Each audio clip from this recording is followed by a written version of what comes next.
Kaugnay pa rin ng magnitude 7.4 na lindol sa Surigao at mga epekto nito, makakausap po natin sa linya ng telepono si Director Edgar Posadas, spokesperson ng Office of Civil Defense. Magandang gabi po, Director Posadas. Ay Sir Dom, magandang gabi at magandang gabi po sa lahat na nanonood at nakikinig sa inyong programa. Director, ano na po ba ang latest na datos nyo kaugnay sa lindol, sa casualties at damages po, Director? Apo, Sir Dom, meron na tayong isang naiulat po no, na natawi. Pero again, this is still for validation and confirmation. Ito po yung babaeng pregnant no, na i-report po. Ito po sa Davao del Norte. Meron po tayong na-report, Sir Dom, na 4 na injuries, no? Pero wala pong nawawala. Meron po tayong 4 na barangays na affected with 529 families or 2,647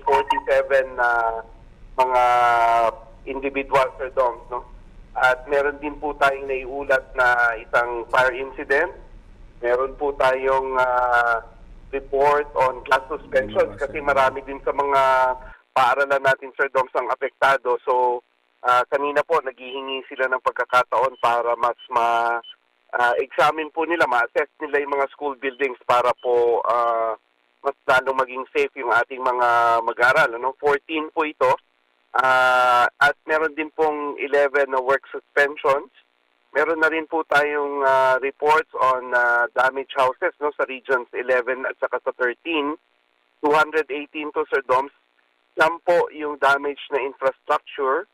Meron din po tayong naiulat na 2 bridges. Ito po yung Matina Bridge at saka Bolton Bridge na pansamantala pong isinara dahil po dun sa mga cracks. At meron din po tayong sa ngayon, Sir Doms, yung ating rapid disaster assessment and needs analysis sa parehong regions 11 and regions Caraga, ay ongoing po ngayon.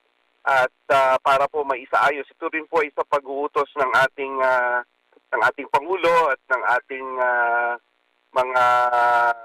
ng SND kanina, sir, nung nag-meeting tayo. Incidentally, kanina po nagkaroon tayo ng pagpupulong dito sa Campaginaldo para ito po yung emergency NRIMC response cluster meeting which was chaired by the SND himself and assisted by and of course nandun din po si Yusek Kahipe ng DSWD, Sir Doms.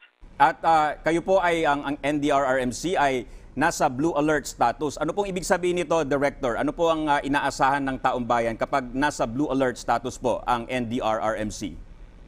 Sir Doms, ang ibig sabihin nito, ito ay more than the usual na mga tao. No? May mga 50% ng nakaragdagan at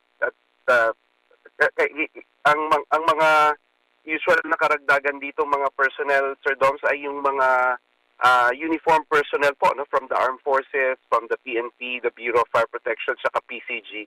Ito po ay para mas matutukan natin yung pag-assess, pag-assist, pag-monitor ng mga pangangailangan kung meron man, Sir Doms, ng from the national resources, from the national government resources ito, para may pagkaloob natin ng mas maaga at mas mabilisan kung kinakailangan. Sa ngayon po, Director, ano-ano na pong hakbang ang ginagawa ng pamahalaan, particular po yung mga regional offices po ng Office of Civil Defense, para po matutukan po yung pagtulong sa mga apektado ng lindol? Director? Sa ngayon, Sir Doms, nag-iikot sila kanina. Nag-report nga yung 2 regional directors. They were on-site. Nag-iikot sila, lalo na si Director Lisa Maso ng OCD Caraga na nandoon at nakipag-ugnayan mismo doon sa lokal na pamahalaan ng Hinatuan at nakausap din ni SND kanina doon sa meeting yung mayor ng Hinatuan at inalam niya kung ano-ano yung mga bagay, yung mga immediate needs, yung mga estado ng mga kababayan natin doon at mga immediate na pangangailangan at thankfully, Sir Dom, ang sinabi naman ng kanina during that meeting na kaya pa ng lokal at regional na pamahalaan yung resources na kinakailangan para tugunan yung ating mga pangangailangan ng ating mga kababayan doon. Ganun din sa sitwasyon ni Director Dayang Hirang sa Region 11 na talagang nag-ikot sila at nagkakandak na sila ngayon ng rapid disaster assessment and needs analysis. Alright, maraming salamat po, Director Edgar Posada, spokesperson ng Office of Civil Defense.